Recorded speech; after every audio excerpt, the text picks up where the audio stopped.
Hi, this is Alex Georgescu, and in this talk, I'll talk about heterostructured materials as 1D models to model phase transitions in materials. So a key thing to remember about phase transitions and correlated electron materials is that they tend to be heterogeneous.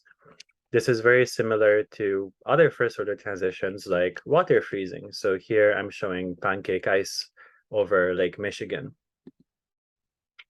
So for example, if you have a metal insulator transition in a material like neodymium nickelate, you might have different stripes with slightly different transition temperatures. So you have, say, metallic and insulating stripes. And one question then is what leads to the size of these stripes throughout a phase change? And because transitions are heterogeneous, it can be a bit tricky to simulate them. They're by definition non-equilibrium. They might involve temperature, light pulses, electric fields, and theory might also just be at longer length scales inaccessible by DFT. If you have first-order transitions like the metal insulator transition, to actually model things like energy barriers, you might need models like dynamical mean field theory, which is even more expensive. So for example, in this work, we actually were able to get a first-order energy landscape rather than the second order we normally get in DFT. So one approach to do this is to use layered structures of two metal insulator transition materials. So here I'm showing neodymium nickelate and samarium nickelate as a 1D model. So why would we want to do that? Well, the whole story for this experimental theory work is in this paper, and I'll get into it in a bit more detail. So this work was in collaboration with Jean-Marc Triscon's group, especially with Claribel, Bernat, and Jennifer, who did all the experiments I'll be showing you here. So I should also mention that this collaboration started at the poster session in Diablo-Rey in Switzerland, before way before the COVID shutdowns. Okay, so if we look at the phase diagram of rare earth nickelates, you'll see that these materials are insulating up to a particular temperature here. And they also have a magnetic order parameter, but I won't go into that. All we care about is whether the material is insulating or metallic. And you see here samarium nickelate has a fairly high transition temperature and neodymium nickelate has a lower one. The metallic structure is characterized by uniform octahedra, and we can think in this low energy picture of 1 electron per nickel EG, and we can go into more detail in other videos about the exact detailed structure here. Well, the insulating phase has both structural and electronic disproportionation. So you have large octahedra and small octahedra, and you have this electronic disproportionation in this low energy picture. So some octahedra have now more electrons, some have fewer. This is just one way to characterize electronic disproportionation. So when this is non-zero, or usually something like 1.2, you have an insulator. So when delta N is 0, you have a metal. Right, so we build these layered materials and layers of each material, and they have two different transition temperatures. So what happens? We can look at the resistivity versus temperature, and we find that if you have something like 7 unit cells of each material, you have a single transition. If you have 10, you have 2, 15, you have 2. And as you make the material thicker and thicker, you end up having, well, the layers of material thicker and thicker, you end up having basically bulk-like behavior. But the basic point is that for up to around 8 unit cells of each material, you have a single transition. And this is quite a remarkable length scale to see because we're kind of used to seeing everything at the interface and this type of oxide heterostructure. We see that there's very limited intermixing and experiment. So you can't think of this as a solid solution. And I'll also add that the octahedral angles that set the transition temperatures are seen in TEM and DFT, that they just don't propagate. So how do we model this?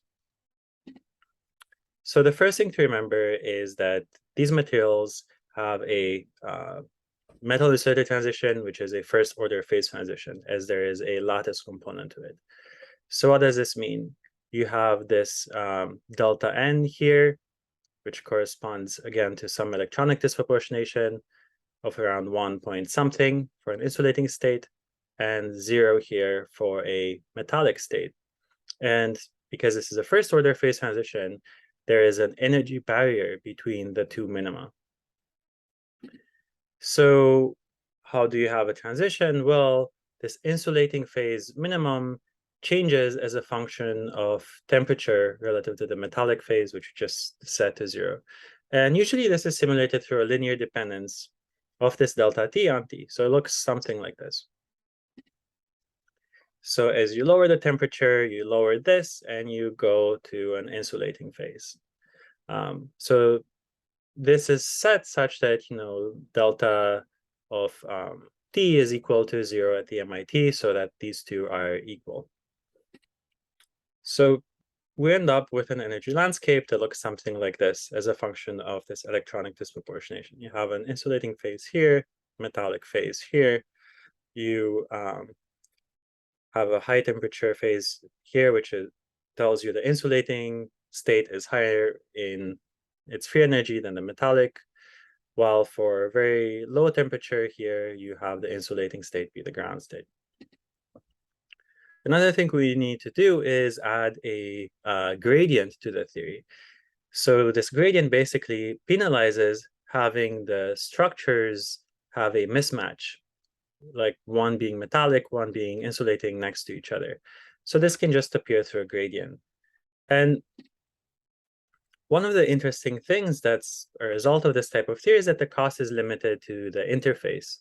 So what do I mean by that is, well, the material wants to be here or here, right? It doesn't want to be on this energy barrier.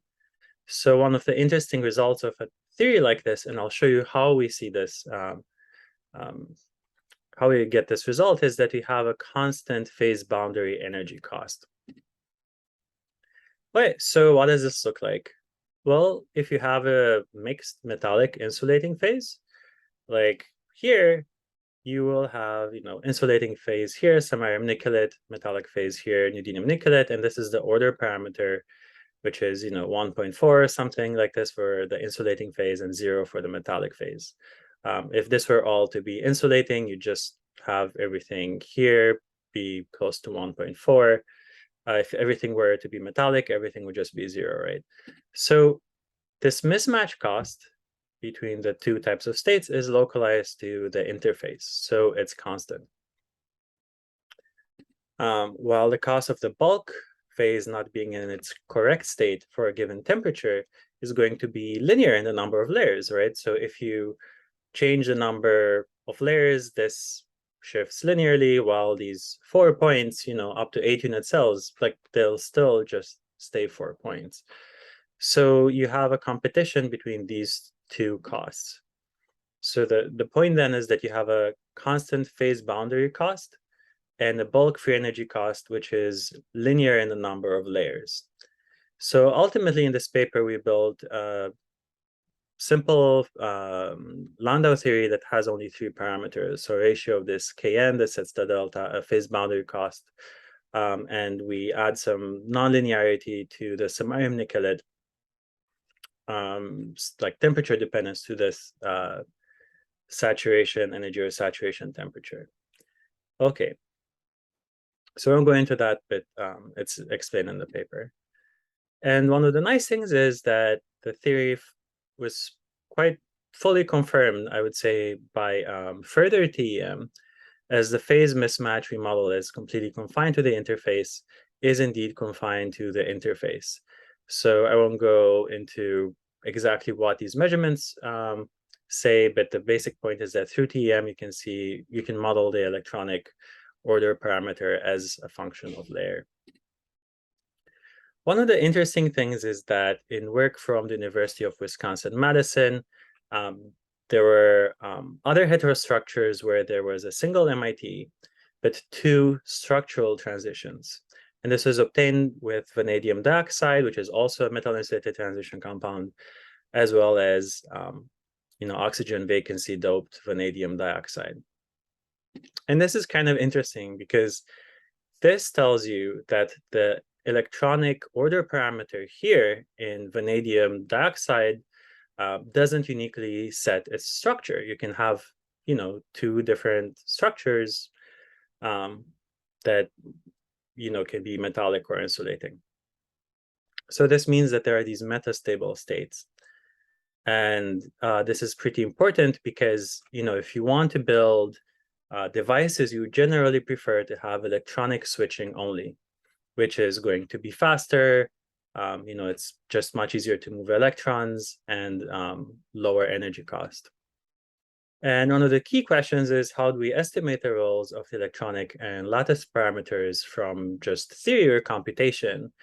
And, this is a solved problem. And I won't go into detail into this in this video, but it's all in this paper, and, how we build this type of model. And, for the nickelate, so this is actually for neodymium nickelate, we do see that there are no metastable states like there are in vanadium dioxide, which I think agrees pretty well with experiment.